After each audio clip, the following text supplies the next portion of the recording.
What is going on, everyone? EXO603 here. I gotta get used to saying that. But we are back in the beautiful garage with the Busa. The Busa has finally returned. And yeah, we'll talk about what we did with that. And we got the R1M here. We finally got the plastic bolts right there in the thing. So we're going to put this thing back together tonight. We got the upper fairing right there. We also got the winglet over there. I think we may need one more bolt, but that can be ordered whenever. And then we also have the H2 carbon there. And we also have the Lamborghini Panigale Ducati V4. Which I gotta get used to saying that, man. Yeah, there's proper order that I don't know. But yeah, we have all the bikes back here. And yeah, I don't know when I'm gonna drop this video, but yeah, so basically let's clarify what's going on here. So basically, realistically speaking with the Lamborghini bike, we'll start off with that. I was indifferent about it. So I remember, when I got rid of the new Ducati, the V4, V4S, you know, one of the things is I wanted to get the new SP2 coming out. Now, there's been rumors that it's not coming out or is coming out. Who knows? But the point is, though, is that, you know, when I saw this beautiful Lamborghini bike and heard it's going to be gloss carbon and everything, you know, I was like, I want one. And realistically, I put 10 grand down. It was a deposit, and I was indifferent about it. I was like, you know what? Maybe I need to take it back. Because maybe y'all are just liking the race bikes here, but, you know, at the end of the day, you know, I did want to go back into Ducati. I missed my V4S. I missed my 1299 FE. And realistically speaking, I can't think of a better way than to go back into Ducati than buying the Lamborghini Ducati Panigale V4.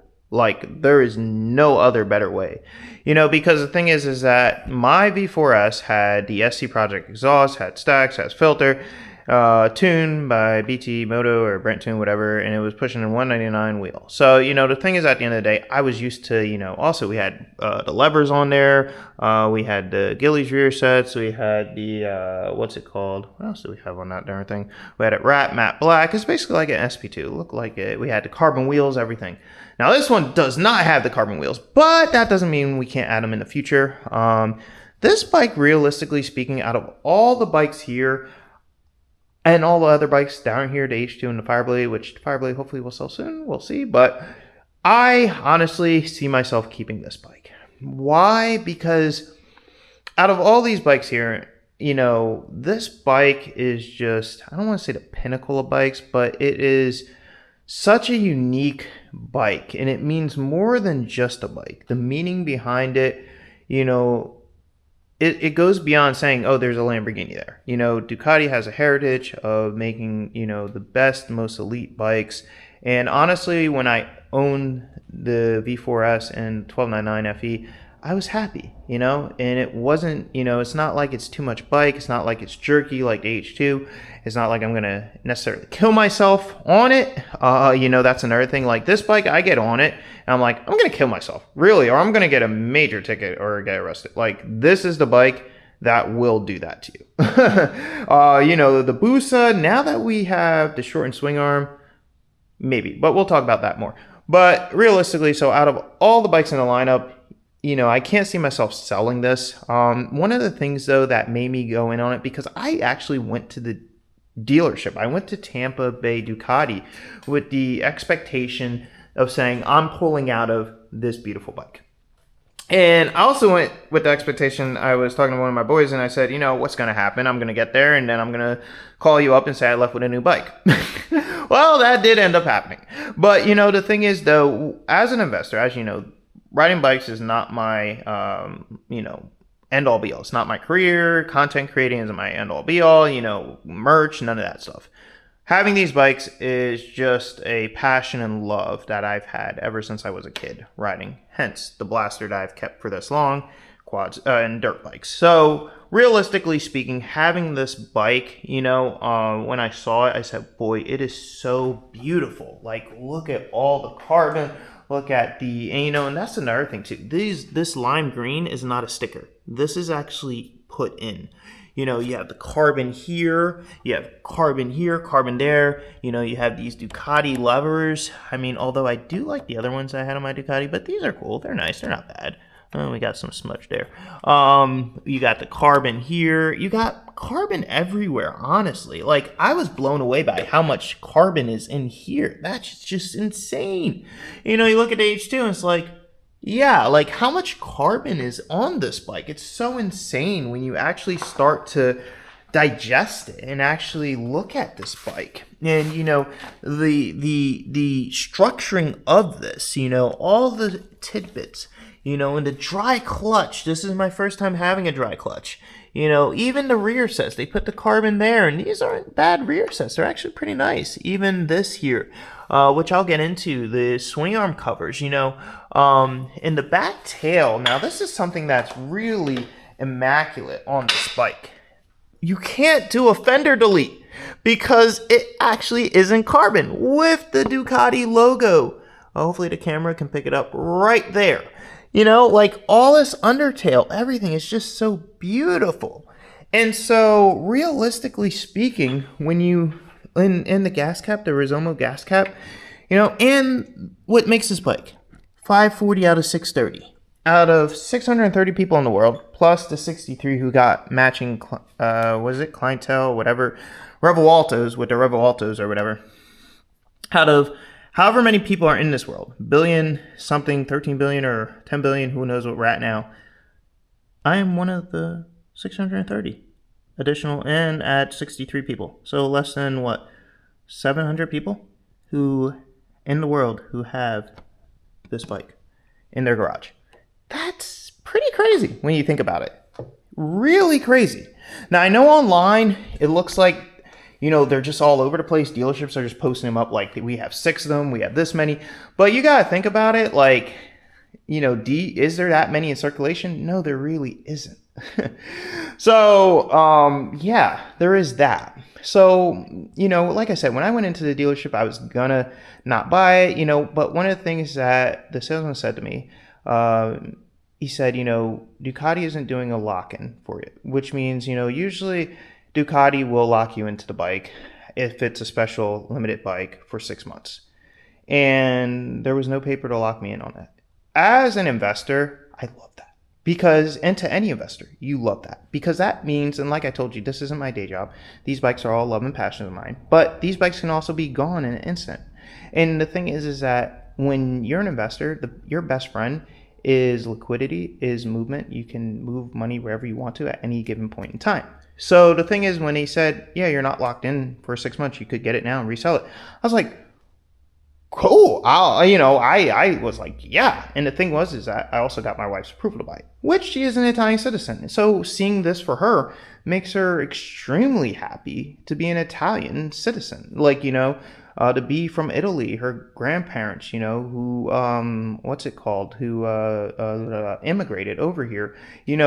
This is a statement for Italian culture, Italian heritage, Italian racing, motorcycles, period. It's such a monumental thing. So buying it, I am truly happy with it. Also, too, I'm truly happy that the lime green matches my boots. We did a photo shoot after Cars and Coffee the other day. Can't wait for y'all to see the finished product, but it will be amazing. And then we also let Fastlane D ride the bike. Hopefully he buys a Lambo bike. Honestly, I think we sold him on it, but we'll see. But anyway, yeah, it is just truly an amazing bike, and you can't beat the dash. Now, let's flip the switch here. You can't beat the beauty of it. You got the number down there. You got the picture of the bike. And we have done officially 86 miles on this bike. 86 miles. And look at the dash. And it's so cool. I was playing with it the other day while riding. You can go into different power modes, of course, like your race A, race B, sport, and all that. Right now, I switched it back to sport. I don't know. Well, maybe D did because it wasn't race mode. I had to flip that back. Before I ride on race A mode, which turns off everything because actually, you know what? Let me see here now. Let me actually turn. Wait, can I go to mode? There we go. We'll go back into race mode because I like race mode when you have everything off. And there's our race mode. Look at that beautiful gauge. It is so amazing, so beautiful. And then the cool thing is about this section here, because I was playing with it, you can change the side over there. But one thing that I thought was really cool, that is your lean angle. So when you ride, your lean angle actually tells you how hard you're leaning, which is so cool. Like how low you're getting to the ground. That is so awesome and phenomenal. Like truly amazing. I think that is so beautiful for a bike to have that and everything. Now, don't get me wrong. I don't know if the M1K had it. I didn't really play around with it too much. Don't come at me for that. But honestly, I just love this bike. It's so beautiful. And I think, now I know my older Ducati had the heated grips, and I think this does have the heated grips, or DPLP. I forget. Maybe this doesn't have it because I don't see the button that my other Ducati had it. Either way, though, you know, it's honestly, Ducati's known for race, so we're not even going to be stressed out about the heated grips. And then, you know, as you can see, we got the, the Supers back there. Although I'd rather have the Diablos. Let's just scoot over here. Yeah, we got the Super Corsas on here. So it came with the Super Corsas, not the Diablos. Although you see the tires coming in nicely, which the H2 has the Diablos on them. So I like running the Diablo tire over the Supers. They're actually really nice. I've never had a problem in the rain on these, and that was the pouring down rain. So yeah, definitely if you get a bike, definitely upgrade to Diablo Super Course, or Diablo Super Courses, or Diablo, yeah, because they are really amazing. And again, look at all that carbon down there. It is so insane. Like truly phenomenally beautiful under the tail, everything. Honestly, okay, so I'm happy with getting that bike. One of the things though is that with getting that bike, other things have to change. And by that, I mean, I have to sacrifice something. So, you know, money locked up in the garage is not making money. You know, like I said, I'm an investor. This is my full-time job. It's not like I'm selling merch here or anything like that, or getting massive views. At least not yet. Maybe some of y'all watch it. But honestly, I don't care as a million people watch it or one person watch it. As long as one person watching, that's awesome. The R1M will be going back to Texas. Now, I actually got this bike officially because, one, I did want to own an R1. And I said, you know, let me buy this. They got the winglets. And I thought they would discontinue it after 2025. And really, I think now we're looking at 2026 being the last R1. Because they dropped the red and white. And if you know about R1s, when they introduced R1, I believe they did the red and white. So, yeah. So, this actually, though, I bought with the comfort that one of my boys, he wanted it, and he said, I'm not in a position right now to get it, so if you get it, I'll get it from you next year. So we're gonna move this to Texas actually this week. This will be leaving the garage.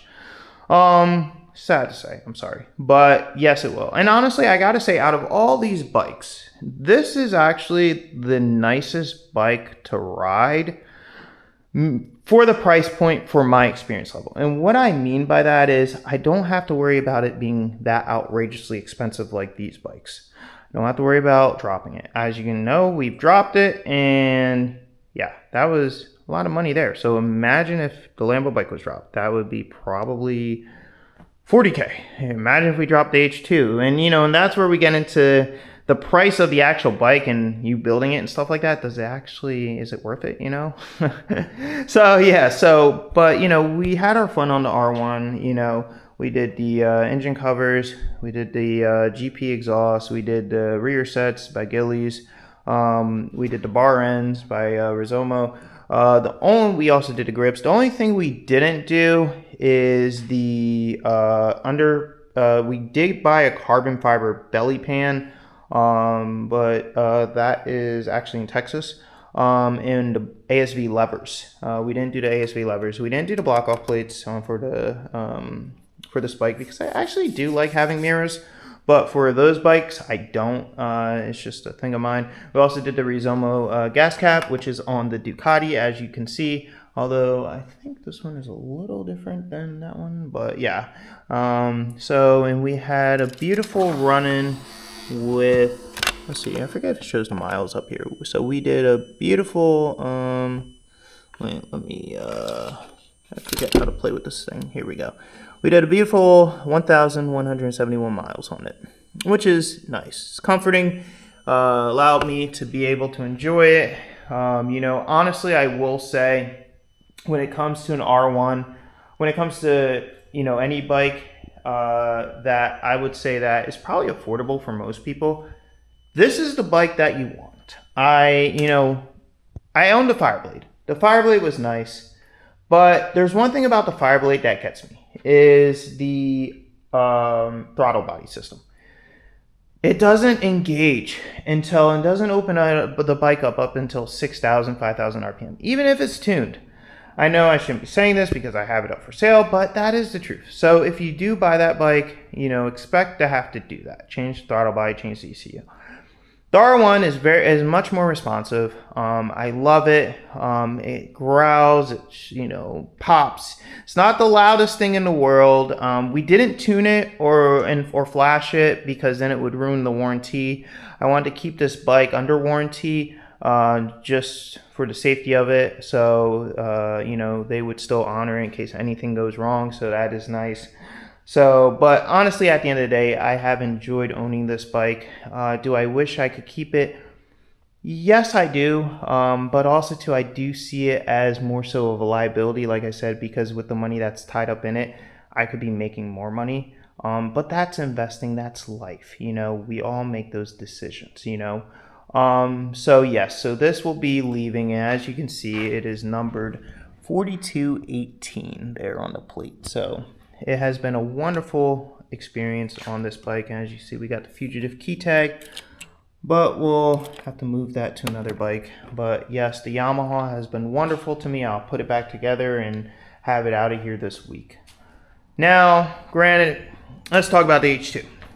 As I said, I didn't plan on getting the Ducati. But, with that all being said, I built the H2 to be a daily bike. The H2 is definitely not a daily bike. It's a daily bike for me and my experience level. It is, but I tell you, like I said, it will kill you. It will make you get a ticket. It is not necessarily an enjoyable bike either. It is a bike to basically make a statement. You pull up on this thing and you're like, everyone's looking at you, versus the R1M, which is just enjoy. But honestly, after being in forced induction life with the turbo, with the supercharger, you don't want anything else. Anything else becomes boring. Even the Ducati is boring, which again, I would do the uptail exhaust and tune it and everything, but per se, since it is limited, maybe I will do something eventually in the future, but I'd rather just leave it as is for now. But with this bike, because I do have another H2, now realize that H2 is on a whole other different level. This H2 is 300 wheel with the race gas back there also too. It's behind the Suzuki Busa older swing arm, which is actually for sale if anyone wants it. But yeah, this H2 is actually a dailyable bike. Now, really, not really, because it'll flip you in fifth gear, so you have to know what you're doing. But, you can see how I did it. It's crisp. You see the difference in Ducati and this, all the gloss carbon. It's beautiful. It's eccentric. The wheels, the winglets, the front cover, air ducts, everything, the front here. Granted, with all that being said, will I keep this bike? I have not decided whether to keep it or not. I think I'm going to keep it for now to take it to Miami if I can go to Miami for the Ghost meet. So, I think I'll do that. But then I think later on in the year, I'll decide whether to sell this or not, or keep it. We'll see. Personally, I love this bike. It is truly an amazing bike, but it does take a lot of responsibility, a lot of discipline to ride, and it's not a bike for everyone. I will tell you this right now. It is not a bike for everyone. It is a bike where you will kill yourself if you are not disciplined enough. As you can see there, we've had a comfortable 2,238 miles on it. So, yes, I have been riding this bike. So, this bike is a truly phenomenal bike. I love it. We ran at shift sector there. So, and that actually wasn't even with the race gas, actually. And actually, I was still learning the bike. So, and I only did 187.5 mile. So granted, I wonder or did we do race gas? Actually, what? I think maybe we did do race gas, but I forget. Either way, I don't think I ran it to its true potential. So we'll see what happens with this bike. I think I might have said in a previous video, if I posted up, this is going up for sale, but we'll see. Then we get to the Busa. The Busa is back. So what happened? Y'all have seen stuff that's like, man, the Busa's slow. It's totally slow. This guy's embarrassing. And I tell you, I love you for that stuff, because you know what? It's not true. The thing is that, this Busa is not even full power. It's literally on a low tune, a gas tune, and an E85 low tune, low boost. So it's not even making full power. The problem with this bike was that we had that swing arm back there by DME already customly made. And the problem is that it was too long. So now we have a shorter swing arm where this bike is now hooking. In my test today, a little tidbit, I did not feel any spin whatsoever wanting to spin. Also, we got a new tire versus the deadbeat tire that I did a burnout in at Tampa. So now we can actually hook. So that's actually great. The power is actually going to be made on the ground. So this bike is going to go. Now, with all that being said, we also did the carbon fiber tidbits. Now really I shouldn't have been riding this bike till I properly fitted the carbon on here, but the shop did it for me because I threw it on. Also the front fender, because I threw it on and I was like, I need to make it to the show with it. So like literally had like bolts popping off. I think I put this back together with like 30 bolts missing. But a lot of you will probably ask the question of, how's this bike? And I tell you, look at that gauge. 5,168 wonderful, beautiful miles on a built turbo Hayabusa. Isn't that phenomenal? No problems whatsoever. All I have to do is just change the oil. Like literally, that's all you have to do with this thing. And look how menacing it looks. And this bike will kick anyone's butt on the street. Honestly, it will. Now that we got the swing arm fixed. I mean, it'll kick anyone's butt on the street with the 85, and the other swing arm is just that you're spinning first and then you're just blowing past them at whatever mile per hour. But the thing is though, is that this bike is truly now complete in my opinion. The only other thing I could do is put carbon wheels on it, but I actually love the wheels that come with it. And I love the champagne accents, so that is really nice to me. I wish I could have kept the champagne accents in here, but I can't because this piece, the older piece, stock piece, is all one. So yeah. But now she is complete. She is back in the garage.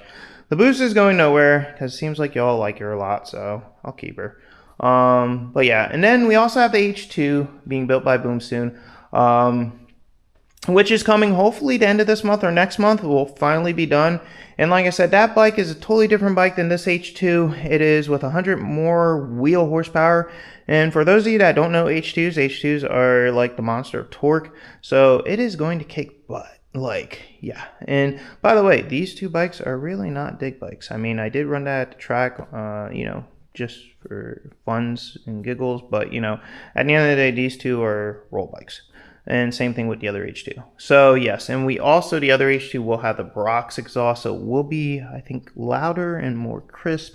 Also, we'll have the double-sided swing arm with the extension. So yeah, so there is that. Also too, there's a lot more engine work done on that H2. It's kind of built to the max. Yeah, so. But anyway, so that is the conclusion of the garage. We have the United back with the Busa, the H2, the R1M, which will be leaving this week, and the Ducati V4 Lamborghini Panigale. So I hope you all enjoyed this video. It's a wonderful view to have of all four bikes, although we are missing the Fireblade, although the Fireblade is up for sale, which actually I didn't talk about that, but the comparison between the Fireblade and the R1M, honestly, I prefer the R1M. I think the Fireblade was nice, but like I said, the throttle body system, then the seating position is very aggressive, but I like the R1M better, honestly. It's just something about it.